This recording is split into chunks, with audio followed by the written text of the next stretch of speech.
With the ovation from the Solidarity Campaign and clarion call for world leaders to build a healthier future for the migrants and the internally displaced, what is being done to give these folks a sense of belonging and their rights fully protected? Well, I'm glad to have the Federal Commissioner, National Commission for Refugees, Migrants and Internally Displaced, Tijani Aliyu. He joins me now on Prime Time. Glad to have you join me on the program, Tijani. Thank you. All right, let's basically start this way. The remarkable difference between the migrants, refugees, and of course asylum seekers and the IDPs, and then the question of arrest, how you manage and treat each of them, and the question of RST, that is refugee status determination. All right, thank you very much, and good evening all. The National Commission for Refugees, Migrants and Internally Displaced Persons is a federal government agency responsible for providing care, protection to particularly people of concern. And what I mean by people of concern, I mean refugees, migrants, and internally displaced persons. Together we refer to them as persons of concern. Okay. POCs. POCs. This commission is specifically in charge of these vulnerable people. And by refugees, we refer to those individuals or people who, as a result of some social circumstances, leave their homes or their place of abode and then migrate either internally or internationally. If they migrate within the country, we refer them as displaced persons. Okay. And by implication, IDPs. IDPs, yes. And if they move out of the country as a result of these factors of banditry, Boko Haram,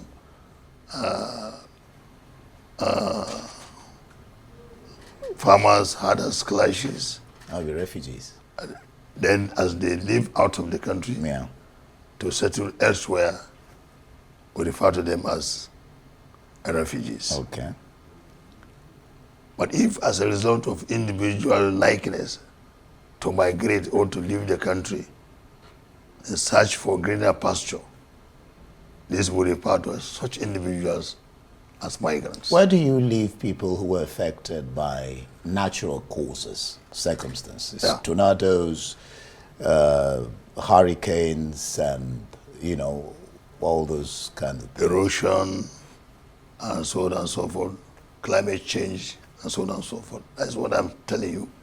Those individuals who left the country for another country as a result of these social upheavals, we refer to them as refugees. Okay. But if they live within the country, we refer to them as displaced persons, the IDPs. IDPs, yes. But if they live in search of greener pasture, Migrants. then they become migrants. All right. Well, studies have shown that the appetite to admit migrants or even discuss migration is waning, is reducing. Why? The issue of migration discussion. Yeah, to discuss it, the appetite to even admit migrants is waning, is going down. No, not in Nigeria. Well, may not be in Nigeria. Okay, it's not. No. Because You see, I mean, across the globe now, see, people are talking about protectionism. Yes, I know. People migrate. And migration is a continuous process. And it will be difficult to stop anybody from migrating, either within or without. But the fact still remains that as people migrate, of course, the need for government to give them protection is key. That's where I'm going to come to the question of human rights protections for those who need it. Yeah. Just like I'm telling you, in Nigeria, we receive migrants very well. and we give them protections. It is only in Nigeria, as a country, that you find a situation where migrants go to school alongside with the host communities. They attend the same hospitals, and then they receive every sense of protection from government. This is one of the key benevolence of Nigeria as a government. And that is why I said not in Nigeria. Okay. Of course, there are some countries that in some cases don't look at migrants as anything. They don't even consider them as people. It's beginning to happen all They over don't the even world. protect their interests and integrity. But I think with the coming of so many migration thematic, such as the Rabat process, and also Rabat process is a process that discusses mainly on issues of migration, as it affects the 57 countries' memberships. Yeah. Because in the Rabat process, we have about 57 countries who are members of Rabat process, both African and Euro countries. And Nigeria is one of them. And I'm going to tell you that by next year, 2025, January 30th, Nigeria is going to take over the leadership of Rabat process. Next year, January. Next year, January. Okay. And the next few Interesting. weeks, Nigeria will become the chair of the Rabat process. That means there's so And much. this is a process that mainly discusses issues as it relates to migration, labor migration, and so on and so forth. So you can see the level of Nigeria's involvement in migration governance Interesting. across the globe. The globe, interesting. That's right. All right. How do you curb irregular migration? What are the real challenges and how are you handling them? You see, just like I've mentioned, I told you that migration is unstoppable. Yeah, you can. People will move, and people will continue to move. And for that, the movement is in two phases. It's either you move regularly Or or you move irregularly. If you move regularly, of course you have all the protections. But when you decide to move in an irregular manner, that is where the problem comes. That is why you see people along the Mediterranean Sea, both get capsided and many die. And in some cases, they follow through the irregular routes, and then they face the challenges of all sorts of criminalities. And hence, most of them don't come back again. All right. And then for those that went into a country illegally, that's some of them, that's why they face this issue of detention in so many cells across the world. In Libya, we have such cases there in Libya. Of course, day before yesterday, Tuesday, last week, this week, we received not less than about 400 Nigerians that were being repatriated back to the country in Kano. Okay. So these are some of the issues. Mostly if you move irregular, if you do irregular movement.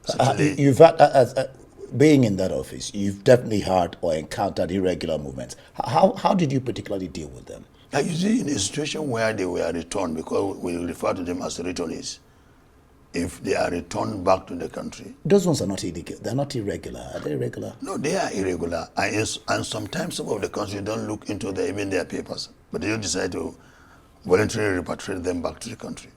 In situations like this, of course, as a commission in charge of migrants, we have to move in quickly with other thematics colleagues like the NEMA, like the NIS, to make sure we rescue their. Or maybe we should maybe we should talk about unlawful. But when refugees return back, we're just talking about that. When refugees return back to, Nigeria, for example, what steps do you take to receive them, rehabilitate them, and then reintegrate them back into the society?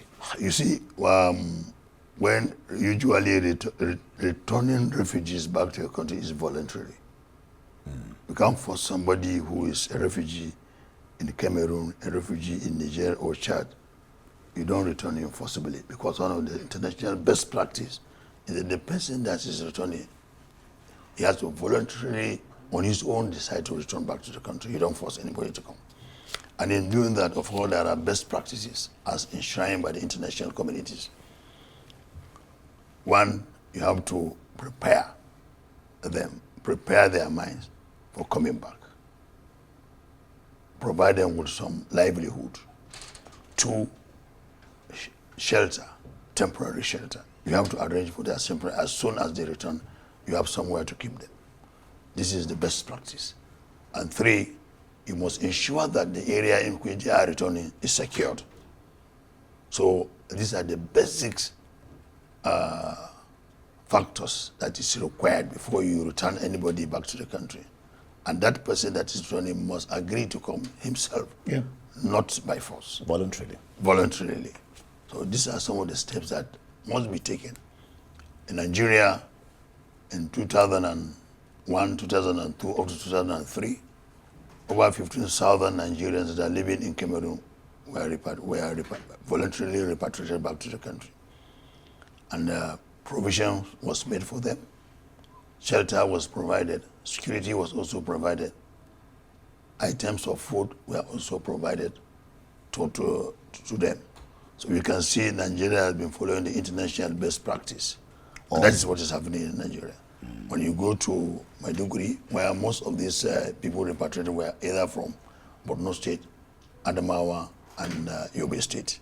Yeah, I know that the Dutch is trying to do what it called internationalization policy of migration. Is it possible to paint for the world or Nigeria, I mean, because you're being watched all over the world, what the policy of Nigeria is when you talk migration, IDP? You see, the Nigerian policy in the area of migration is providing protection. Nigeria provides absolute protection to migrants. Nigeria gives them the necessary social and infrastructure desires, such like I have mentioned earlier, school, healthcare facilities, feeding them and all that. And other things. And in the area of refugees, of course, we have built a lot of houses where we receive the refugees as they return. We have many of these houses in Borno State, and that's why I always raise my cow to His Excellency, the Governor of Borno State, Governor Zulum, who has been doing absolutely well in the area of receiving refugees or returnees to Borno State. We always appreciate him. We appreciate the contribution that he's making. Okay. But however, the federal government too is doing the best that it could. In the area of providing shelter, in the area of providing livelihood, and also training to reintegrate them into their various communities. Most of them that left this country, they came and have returned. Some of them don't even know the direction that they will go. Some of them don't even know their family membership again because they have overstayed where they were. Now that they have returned, first thing we do is to give them psychosocial support so that we bring down their mind, try to assist them. Get their minds and their brain organized to function. And then, after which we also provide them with some support in food items for the next 6 months. Okay. And not only that, we are now planning to build some training centers in the 6 political zones. Training centers? Where we'll train them some various types of trades. And from there, we give them some startup to start their life all over. I think this is part of the effort the Nigerian government is making. And we hope we have started the building of these centers in Niger State. In Niger State. Okay. For the North Central. Okay. And then we will have one probably by next year in the Western and the Northwest in Katsina, in the Southwest in Ogun, in the South in Calabar, in the Northeast in Imo. All these we are planning towards ensuring that we provide a training centers For them. for the IDPs. Now that you've talked about this, how far have you gone with the IDP protection monitoring project with UNHCR? He started with 9 states in the northeast. I think UNHCR's program within the commission is mainly on refugees, Okay. not on the IDPs. Okay. Yeah, most of the program that we have with the UNHCR is in the area of refugees, where we are carrying out heavy registration of all the refugees from all the entries.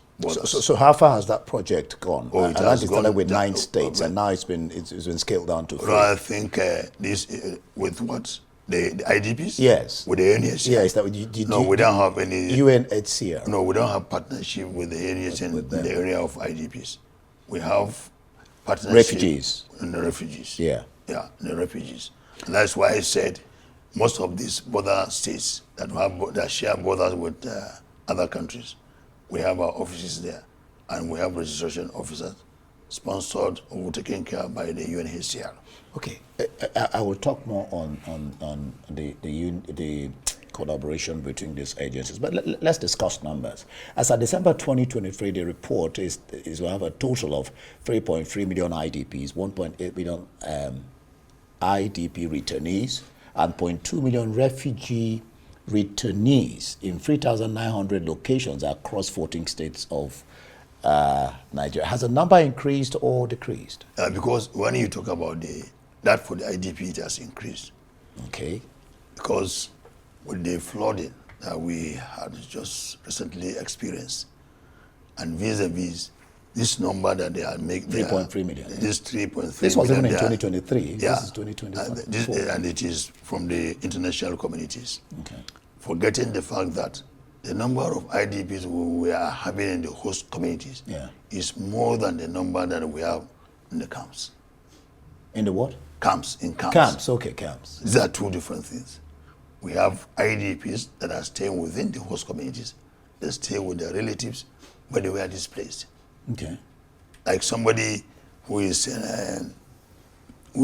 from Maiduguri. He's been displaced, but he has a brother in Abuja here. He can move from Abuja and from Maiduguri and come and stay with the relatives here in Abuja. That does not remove him of being an IDP. Really? Of course. He has been displaced. It is not his wish to come and stay with the relatives here in Abuja or in Bagwalada or in... Okay, what's the difference between that one and the one that's... Okay, yeah, you talked about it, the ones that stay in camps. There are those that stay in camps. This is the one you are mentioning now. Forgetting that there are more than that number that are staying within the host communities. Okay. What I mean by host communities, they are living with their own relations or friends. But however, they are displaced because they have left their place of abode. Do you attend to them? Of course, yes. That is why when we are making any support, giving any support to the IDPs that are in the camp, we also look at those people that are staying within the host communities. Oh, that's interesting. Just for instance, in Kabusa here, we have IDPs staying there. So when we want to advance some support to them, of course, certainly we must also consider those the host communities, people that are hosting them within the communities. Otherwise, you will make distribution now, and before you know it, the host community will come and challenge them and cut away the food items. But by the time you give the IDPs their own, you must also make an arrangement for the host communities. Tijani, money is not enough. It Yeah. will never really be enough. Yeah. I mean, because there will always be challenges. But let's discuss funding. What's funding for IDPs, refugees, and migration? You see, that is the area I want to appreciate the government of Nigeria.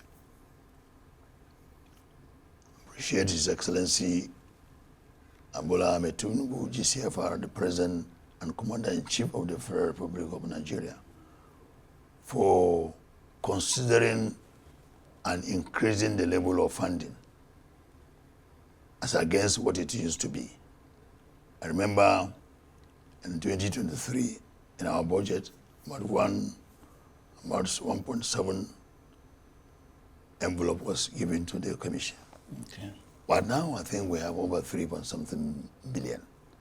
That's about double. To Qatar for the IDPs. So you can see the concern down. Okay, so let me then ask you this: what challenges mostly affect these displaced people, and how many have you been able to? Because the idea, I guess, is not that they will remain forever in camps. Of course, yes. So how many have you been able to relocate back to their bases? Yeah, you see. I'm sure you have that plan. Yeah, I'm sure it's. Of course, already the plan has been there even before my assumption of office. The National Commission for Refugees, Migrants, and Internally Displaced Persons, a commission in charge of or responsible for care and protection of the IDPs, have beginning to construct what you call IDP cities. They have constructed before my coming in Maiduguri, in Kano, in Nasarawa here, in Edo, of course, which is ongoing. This is an attempt to house those that will not be able to go back to their natural abode. Because there are some of them that even if whatever you are going to do, you may not be able to go back to their ancestral homes. Yeah. So knowing that very well, the commission decided to have a kind of a small mini city where it has constructed, provide clinic there, provide security police station there, provide skill acquisition center there too, and also provide schools for the children of the IDPs.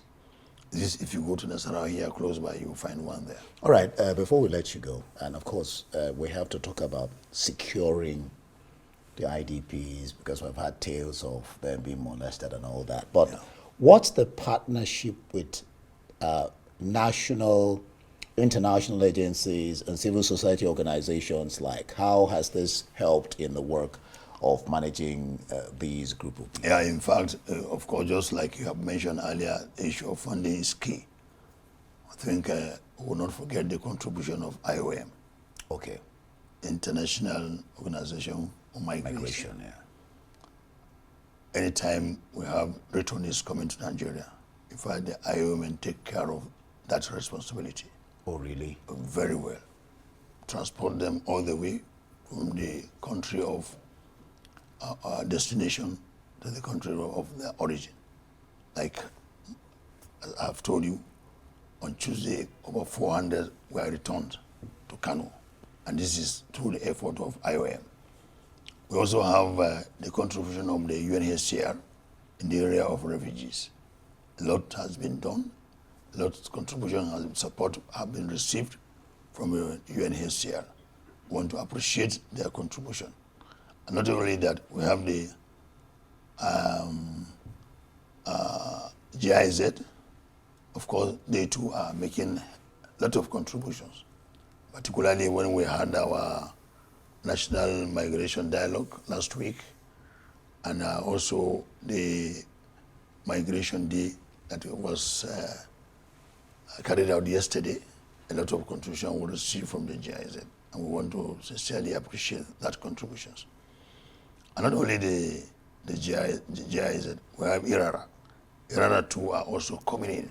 IRARA, supporting the cause of the migrants, refugees, and then the internally displaced persons. With this, and what the national government is providing, I think we're able to some large extent meet the demands of our displaced individuals.